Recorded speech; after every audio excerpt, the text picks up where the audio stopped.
All right. If you're watching this, you're likely standing at a decision point that carries more weight than it seems. You're about to hire a contractor, or you've already talking with a few.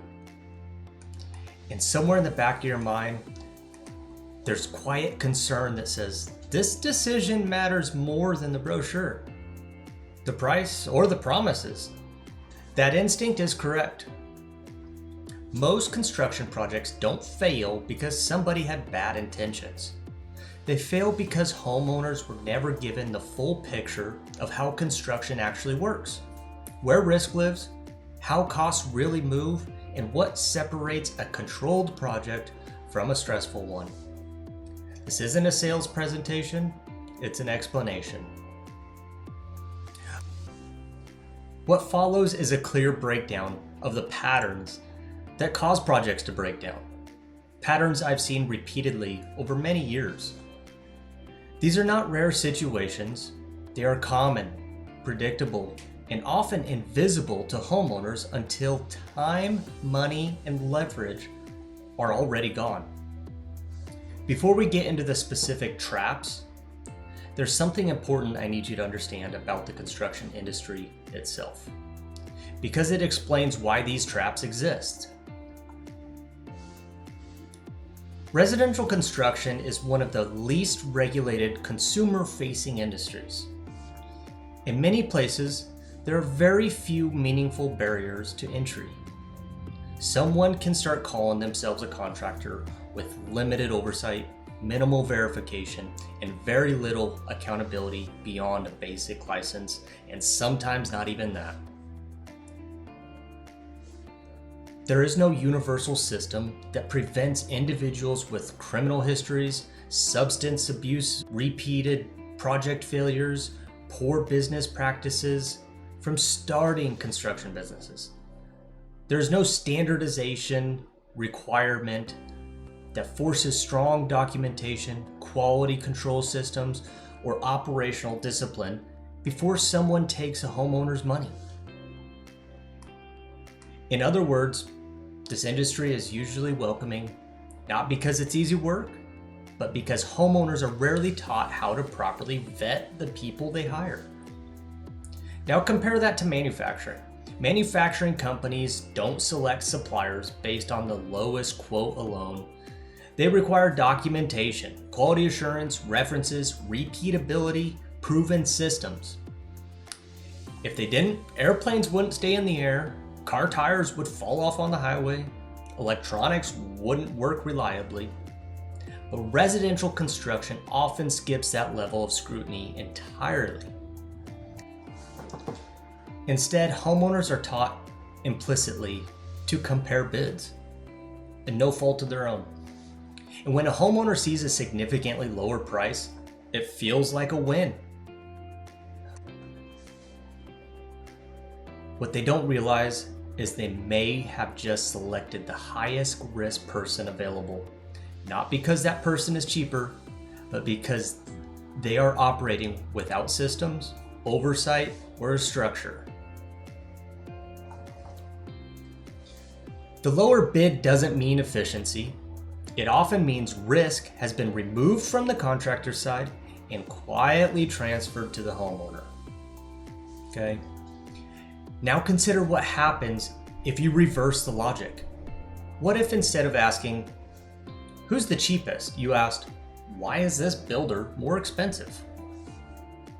A higher price often reflects things homeowners never see on a proposal. Time spent planning, tighter project management, better subcontractors, proper insurance, and margin that allows problems to be handled instead of avoided. A builder who charges more is often in higher demand. That usually means they're a stronger reputation, repeat clients, and a business stable enough to stand behind their work. It also means they can afford to do things that don't show up on a bid. Maybe some extra site visits, clearer communication, small fixes that aren't nickel and dimed, and the flexibility to keep a customer satisfied because the project was priced correctly in the first place. There's also a long-term consideration most homeowners don't think about. A builder who prices responsibly is far less likely to disappear halfway through a project or after it's finished. Stability matters when warranties, follow-up work, or accountability are involved. On the other hand, when a contractor underprices a job, the math eventually catches up.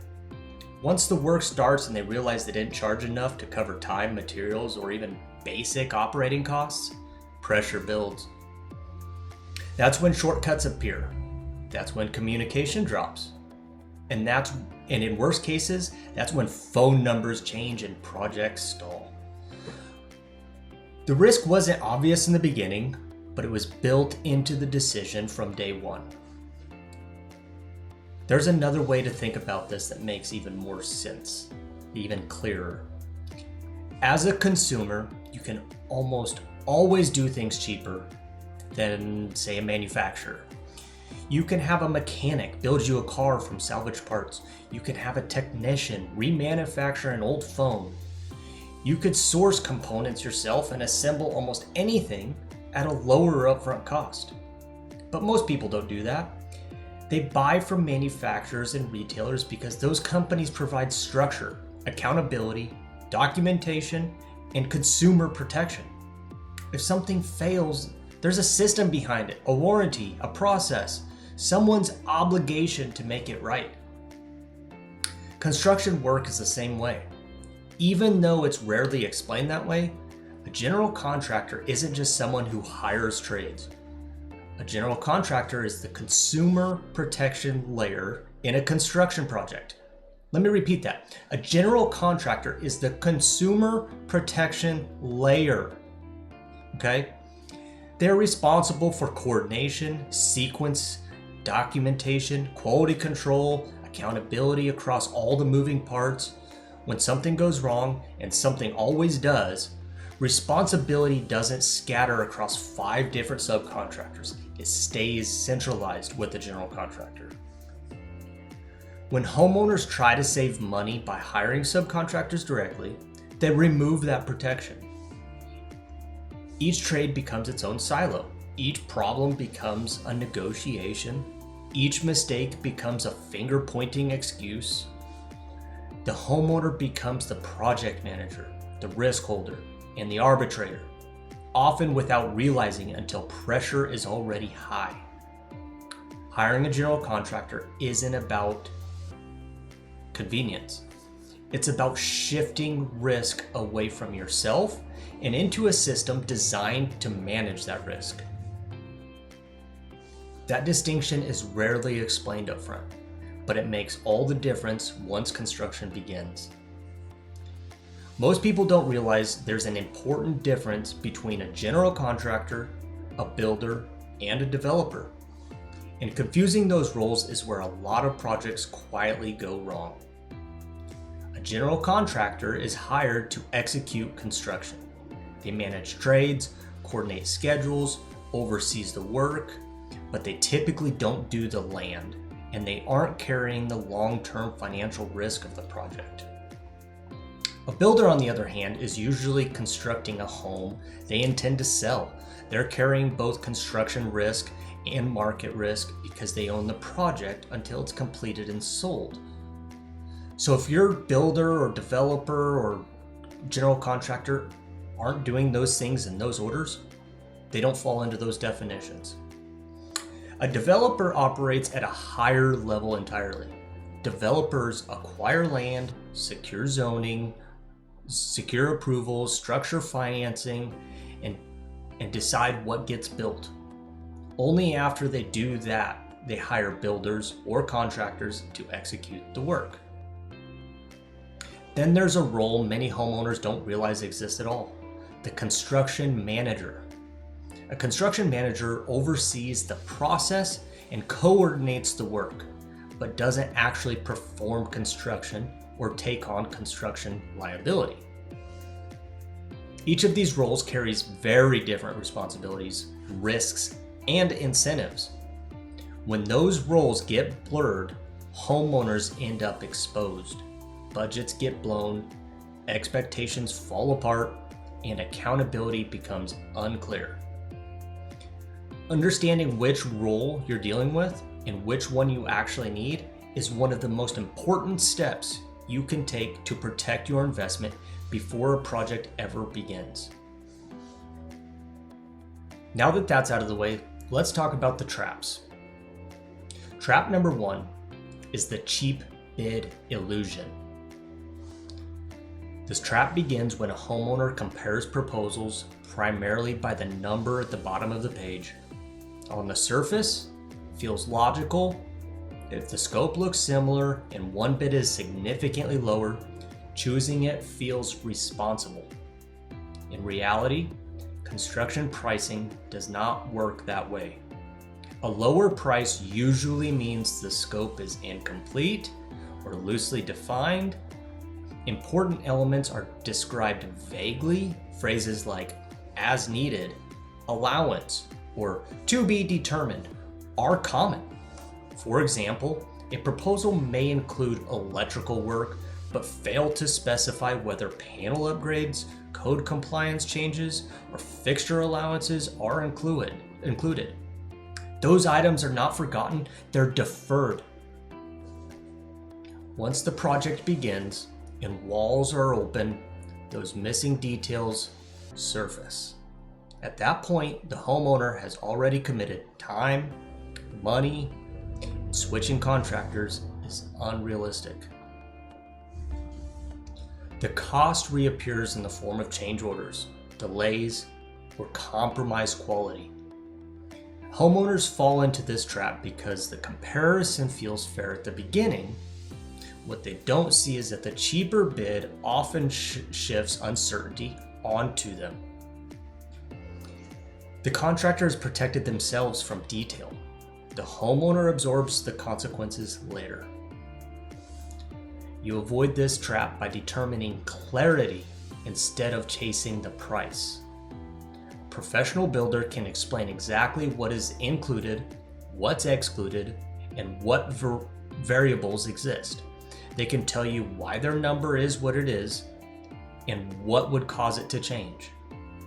The safest bid is rarely the lowest, and it is the one that removes ambiguity before construction begins.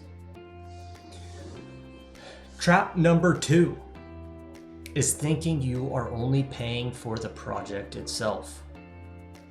Let me repeat that one. Thinking you're only paying for the project itself. The nails in the drywall, the boots on the ground. In reality, you are also paying for how risk is managed or failing that. Where it ends up, every construction project carries exposure. Workers get hurt, materials can be damaged, subcontractors can make mistakes, weather can delay schedules significantly, inspections can fail. When those risks are not clearly addressed in contracts and systems, they do not disappear. They default to you, the homeowner. A common example is insurance. A contractor may carry basic general liability, but not builder's risk or proper coverage for everyone on site. If an accident happens, the homeowner may discover their own insurance is now involved. I want to stop right there as a little sidetrack. Homeowners don't understand this. But if you don't carry the insurance that you need when you are hiring subcontractors as acting as a general contractor, you are required by law to carry their workers' compensation insurance if they do not carry their own workers' comp insurance. Think about that. There's a huge risk that you carry just by wanting to be a self-GC. Because you're paying them, you hired them. That's black and white, as the law's written. Another example is responsibility for delays.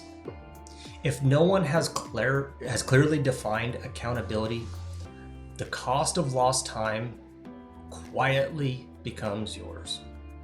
Homeowners assume these protections are standard. They often aren't. You avoid this trap by asking direct, practical questions. Who carries which insurance? What coverage applies to the structure while it's under construction? What happens if a subcontractor causes damage or fails an inspection? A professional builder answers these questions clearly without defensiveness. Vague answers are a signal that risk is being shifted away from the contractor and towards you.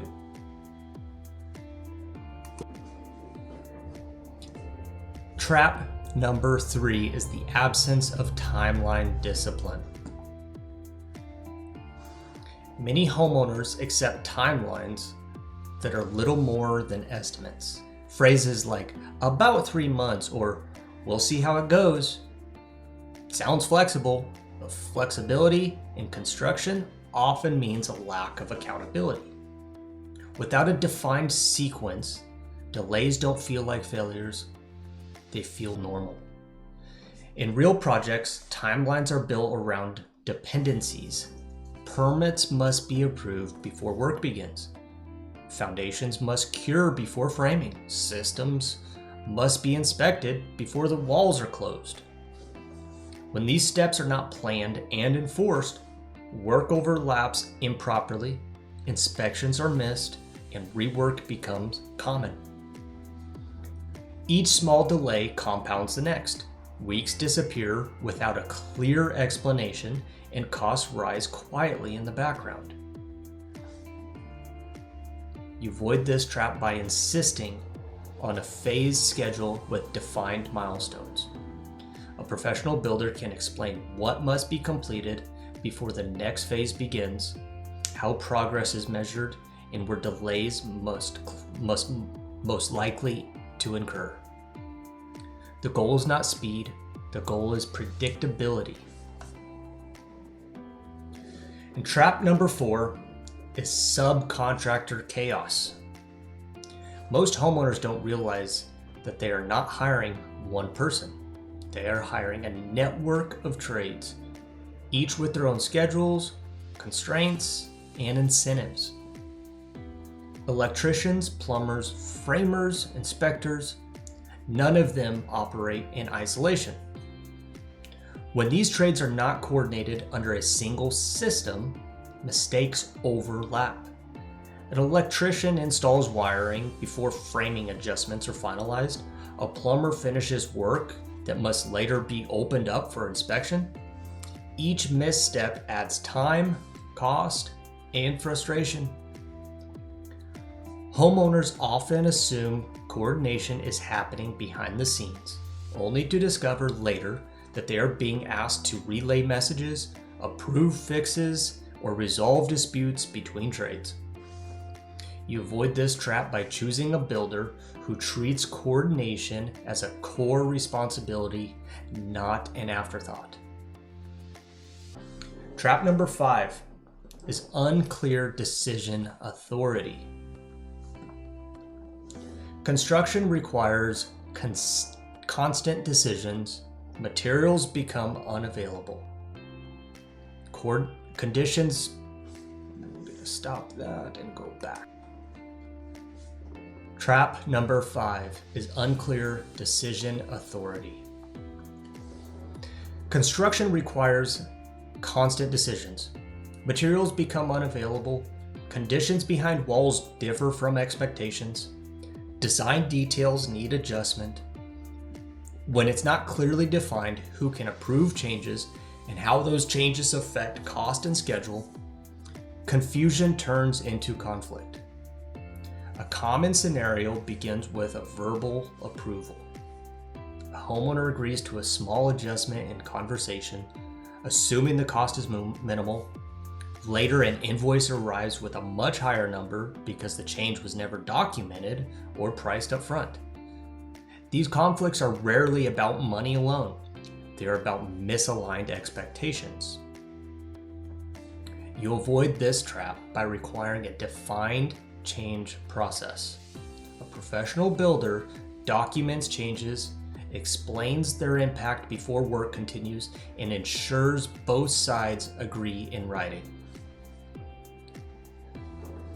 Trap number 6 is assuming communication will work itself out.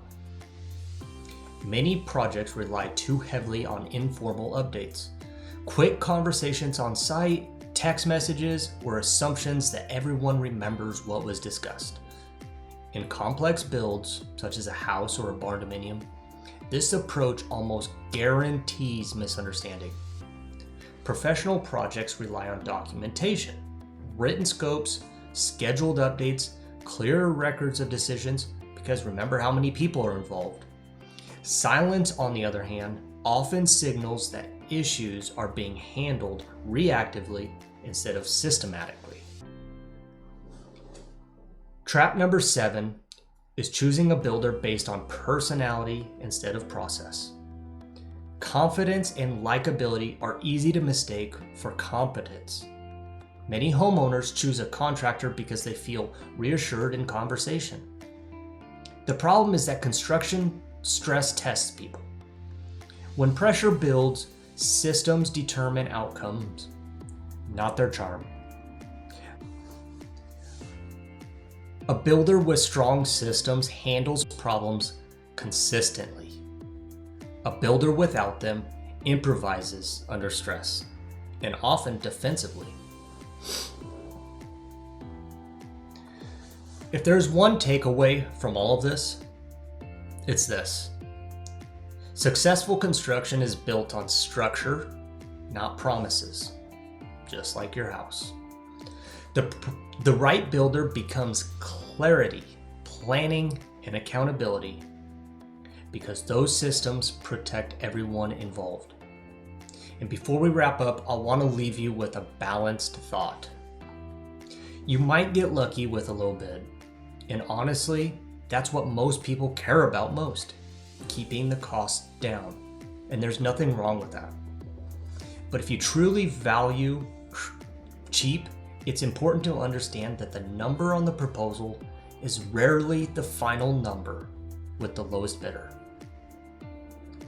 Sometimes the lower price comes from someone trying to get their foot in the door. That effort can be genuine. But contractors are leaving the trade faster than new ones are entering it. Retirement, burnout, rising costs are shrinking the workforce. Demand rises, and so does the price. Even the new builder will eventually have to raise prices to survive.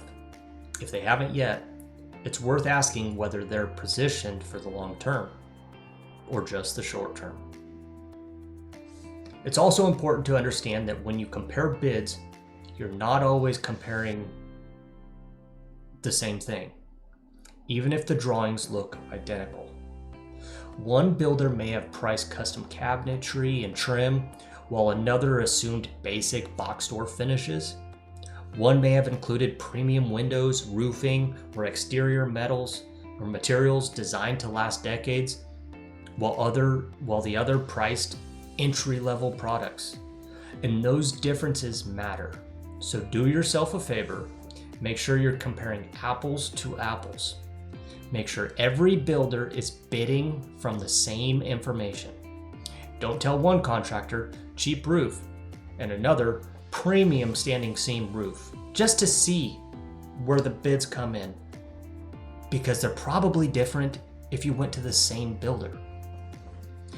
And use these tools available to you.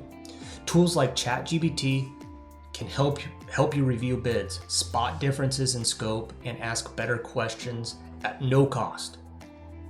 AI is awesome. The goal isn't to eliminate risk entirely. The goal is to understand where it lives, how it moves, and how your decisions affect it. If this helped you slow the process down and think more clearly, then it did its job. Thank you for taking the time to listen. And I am the Fortified Man.